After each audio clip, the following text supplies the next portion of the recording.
Philippines versus Georgia. FIBA Olympic Qualifying Tournaments na ginaganap sa Riga, Latvia.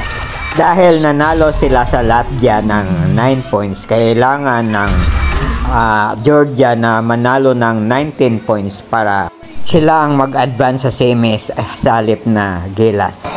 0-16 na Robert start ang ginawa ng Georgia.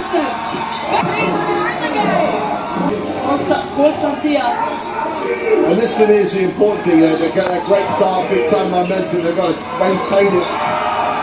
They've got to stop Brownlee, that's not the one they want to get going.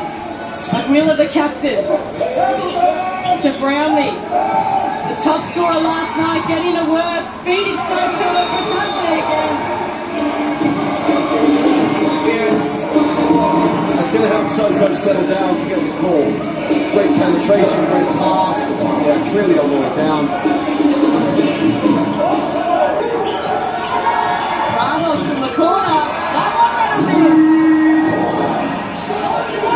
Pero muntik lang silang magbanderang kapos. Nanalo ang Georgia 94-96. Pero ang Gilas ang mag-a-advance sa semi.